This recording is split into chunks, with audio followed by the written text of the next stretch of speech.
J'ai pris le chemin de l'aventure.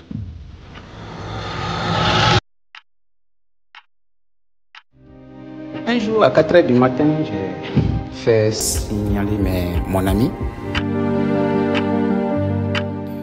Ce qui m'a poussé de sortir en aventure, ce n'est pas parce que j'ai la guerre chez moi en Guinée-Conakry. Je voudrais devenir un chanteur.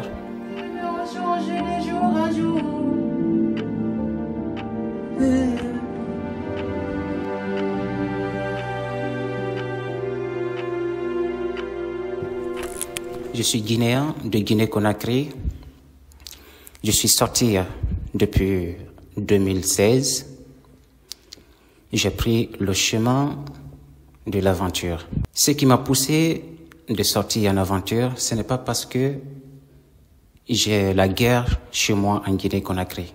Ce n'est pas aussi parce que mes parents ils n'avaient pas assez moyens. L'ambition qui m'a fait sortir de l'aventure de Guinée jusqu'à maintenant, je voudrais devenir un chanteur. J'ai rêvé de ça et jusqu'à présent, je vis dans ça. Cela m'a motivé de sortir. J'ai pris la route du Mali. Après Mali, je suis parti au Burkina. Après Burkina Faso, je suis parti au Niger, Agadez. De Agadez, j'ai pris le chemin de la Libye.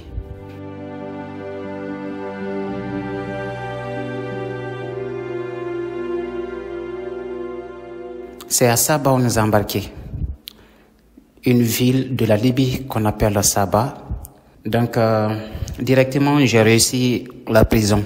Nous étions 9 personnes et ils nous ont fermé la porte que personne ne sort. Et ils ont commencé directement à nous frapper. Donc, dans 1 heure plus tard, ils ont commencé de nous demander, ils ont commencé de faire sortir les couteaux, tous les armes, les fusils, tout et tout. Voilà. Donc, ils nous demandent que l'argent, qu'il faut qu'on donne l'argent. On a fait 1 mois. Moi, j'ai fait 1 mois, 2 semaines dans la prison. Je bois l'eau salée. Et par jour, on mangeait demi-pain. Quand on finit de manger ça le matin, il faut le lendemain. Les 1 mois, 2 semaines que j'ai fait là-bas, beaucoup de fois, je voyais des cadavres sortir, Et quand ils nous donnent le téléphone pour dire que appelle tes parents, on commence à te frapper très bien. C'est ce cri maintenant, ces embrouilles maintenant que les parents vont entendre au téléphone. J'ai payé l'argent, on ne m'a pas libéré. On m'a fait sortir dans la salle de prison. Mais on m'a mis toujours au garde à vue. Qu'est-ce qu'on faisait? Les autres groupes, c'est qu'ils cotisent pour acheter quelque chose, pour préparer dans la cour là-bas, tout et tout. Quand il finit de manger le poubelle, il s'en va jeter le reste dans la poubelle. Donc, la nuit comme ça, ou le soir, on s'en va, on fouille dans les poubelles. Les poubelles, il y a des mouches, tout, les chats viennent, tout et tout. C'est dans ça, nous, on fouillait pour trouver un peu de quelque chose à manger, tu vois. Parfois, c'est un peu pourri, mais on s'en foutait, au fait. Il faut manger pour survivre. La nuit, un jour, à 4 heures du matin, j'ai prié. Et lorsque j'ai fini de prier, c'était moi et mon ami qu'on mangeait dans la poubelle. J'ai vu, il n'y a aucune solution. Donc, j'ai réfléchi, j'ai dit, il faut qu'on fuit ici, tracer les plans, tout et tout. Donc, un jour, à 4 heures du matin, j'ai fait signaler mon ami. Il est parti bien prier devant le gardien. Mais, dans notre prière, on a observé que le gardien, il dort profondément. Il dormait, il avait son fusil à côté, tout et tout. Il ronfle même. Mais avant qu'on fasse ça, ils avaient attrapé 4 personnes. Pardon, 2 groupes. Ils ont attrapé 2 groupes. Le premier groupe, ils voulaient sortir, on les a attrapés. Ils ont eu à les attraper. Eux, ils ont réussi à les frapper jusqu'à casser les pieds.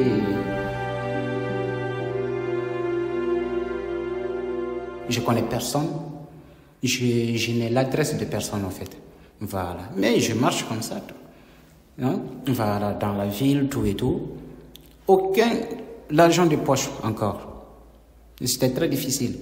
Je demandais les gens sur la route. C'est-à-dire, quand je vois tu as la même peau que moi, les noirs comme ça, je m'approche de toi et je te demande, je suis guinéen, je m'appelle tant, je suis guinéen, je viens de la Guinée, je suis là. Franchement, on m'avait emprisonné, j'ai fait quelques mois dans leurs mains.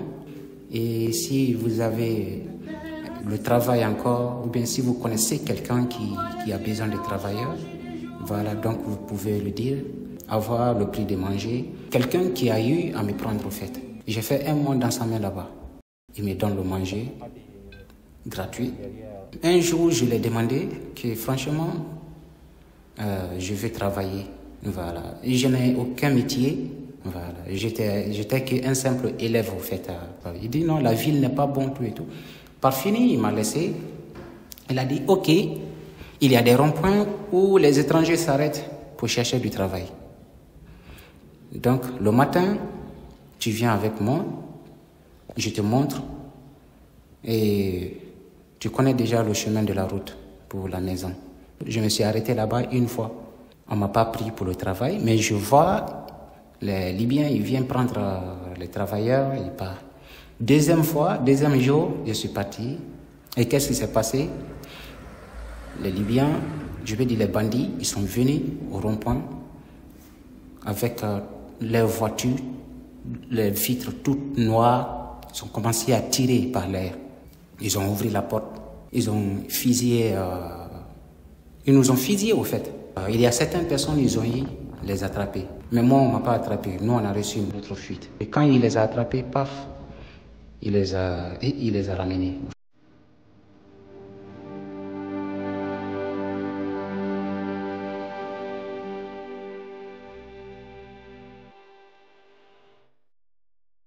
Depuis ce jour, je n'ai jamais mis maintenant mon pied au rond-point. Je suis resté comme ça dans la maison. Un jour, je suis sorti dehors. Et quand je suis sorti, j'ai vu un de mes connaissances qu'on se connaissait depuis au pays, qui connaît même ma famille. C'était incroyable ce jour. Voilà. On s'est salué, tout le monde était content, tout et tout, sur la route. Lui, il s'appelait Ali. Un jour, il m'a dit, mon ami, un Libyen qui a vu que je suis compétent, donc il m'a donné une maison.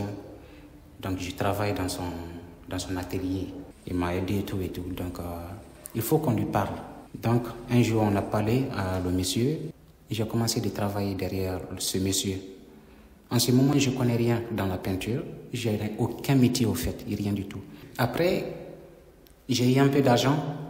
J'ai appelé mes parents. Je les ai appelés, je les ai dit, j'ai telle somme, j'ai gagné telle somme, je vais juste vous me donner ça, je vais traverser la mer. C'est comme ça que je faisais. Donc, ils m'ont amené, donc j'ai rencontré un passeur, tout et tout. Donc j'ai donné mon argent. C'est lui qui m'a fait partir de Saba jusqu'à Zouara.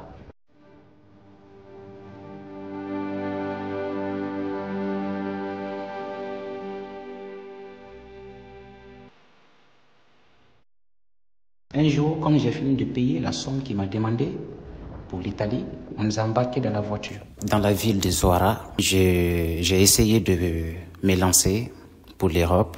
On a payé ce jour 2500 dinars libyens pour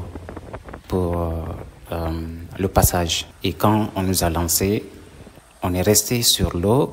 À un certain niveau, notre moteur a eu panne. Donc, on n'a pas pu partir. On est resté sur l'eau jusqu'à le matin. Quand ça fait maintenant matin, on ne pouvait plus partir. On a essayé de se retourner. Au moment qu'on est venu, qu'on vient vers au bord de l'eau, de la mer, on a vu la police libyenne qui vient envers nous. Et tout le monde a essayé de se plonger dans l'eau pour prendre sa fuite. Mais la police libyenne a pu attraper beaucoup de personnes entre nous, mais moi, j'ai réussi à ma fuite. Ils ne m'ont pas attrapé. Et je me suis retourné dans la ville de Zouara. J'ai fait 8 mois. Et pendant ces 8 mois, mes parents m'ont envoyé un petit somme de francs guinéens, puisque moi, je me débrouillais un peu là-bas, je travaillais un peu partout. J'ai pu compléter cet argent et j'ai pris le chemin de la Tunisie. Quand j'ai essayé de prendre le chemin de la Tunisie, il y a des passeurs pour ça encore. Le passeur, il m'a demandé de lui donner 500 dinars libyens. Le Libyen nous a embarqués dans la voiture. Le passeur s'est retourné à Libye et nous, on a continué notre chemin. Arrivé maintenant à certains points encore, on a vu les militaires à la frontière là-bas, on a vu les militaires tunisiens qui sont venus nous attraper. Ils nous ont fouillés, tout et tout. Ils nous ont demandé où vous êtes quittés. On a dit que c'est à Libye où nous sommes quittés. Et c'est maintenant à Tunisie, on veut venir. Ils nous ont demandé qui vous a envoyé, qui vous a montré la route. On n'a rien dit, on a dit que c'est nous-mêmes qui ont pris la route. Parce que le passeur qu'on a payé, lui, il nous a dit que si on nous attrape, les militaires tunisiens nous attrapent, on leur dit que non, on ne parle pas leur nom. On leur dit que c'est nous-mêmes qui nous a guidés. Donc, et c'est comme ça on a répondu aux militaires tunisiens. Les militaires tunisiens nous ont embarqués dans leur voiture, ils nous ont inscrits, et quand ils nous ont pris pour nous ramener dans leur pays, notre première ville d'accueil en Tunisie ici, c'était Médine. Quand on est arrivé à Médine,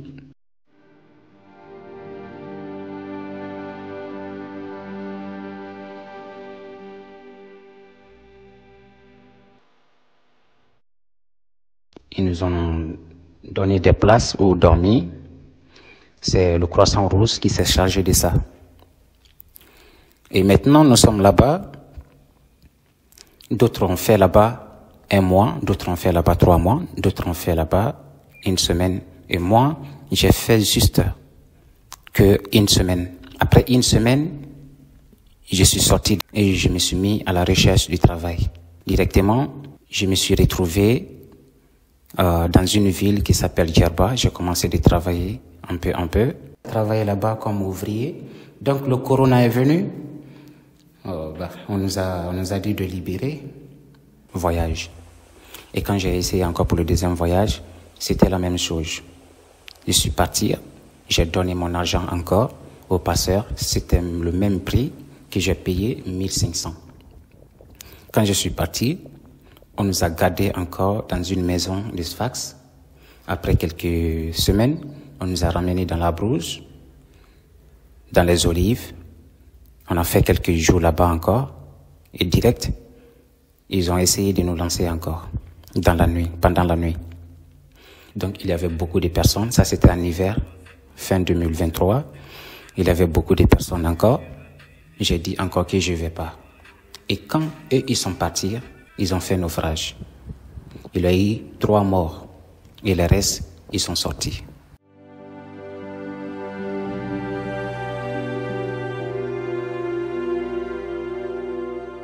Maintenant, la police tunisienne, ils prennent les immigrants dans les villes, surtout là où on fait le lancement, qui s'appelle Sfax.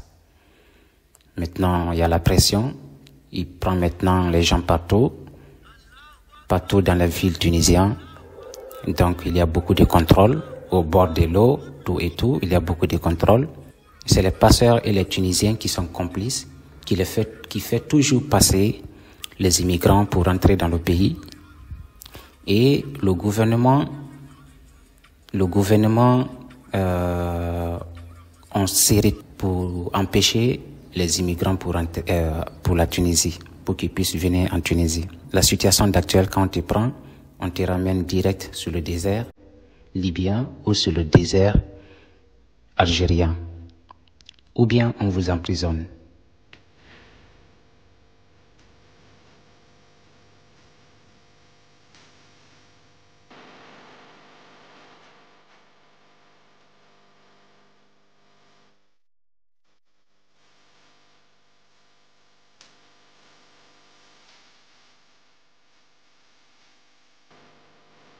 Donc c'est très difficile. Et moi, personnellement, j'ai aucun moyen. Mes parents qui me finançaient, mon père est décédé maintenant. Et ma mère, elle est vieille. Malgré mes rêves ne sont pas réalisés, mais je perds pas l'espoir parce que je suis toujours en vie.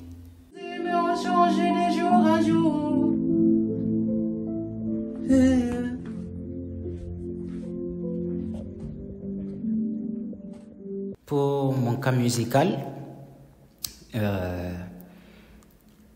je faisais la musique à Libye, depuis j'étais à Libye, mais j'écrivais juste les textes, tout et tout. Voilà. J'ai même beaucoup de textes que j'avais fait à Libye. Voilà, c'est avec moi jusqu'à présent. Moi, je suis un immigrant, je suis un clandestin donc qui n'a pas de passeport en fait. Voilà, mais j'avais ma carte consulaire, voilà, que j'avais fait le temps de Corona. Et j'ai appelé encore mes parents au pays, ils ont ramené mes trucs, mes extraits de naissance, tout et tout. Donc, c'est ça que le monsieur il m'a demandé au fait. Ils m'ont promis, ils disent qu'ils vont faire ça, mais jusqu'à présent, pas de résultat. Mais on reste toujours patient. Quand même, la musique, ça, c'est mon rêve. Je suis déterminé. Voilà, c'est toujours là.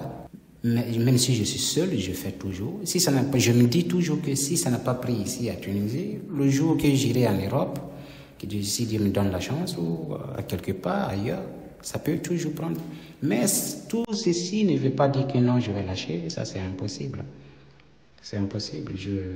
Je continuerai toujours dans la musique. Parce que c'est mon rêve.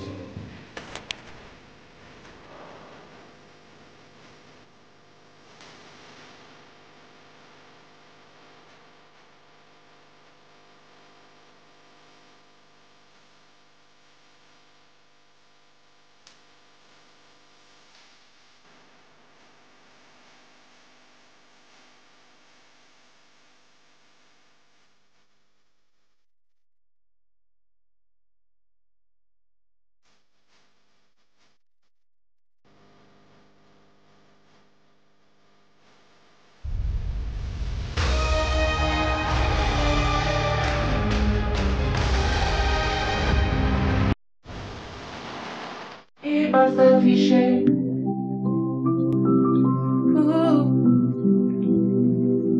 Tu veux que je fasse comme toi? Pourtant ma vie n'est pas faite pour toi. Arrête de te croire comme un roi. La personne est héritier de la vie. La personne est héritier de la vie.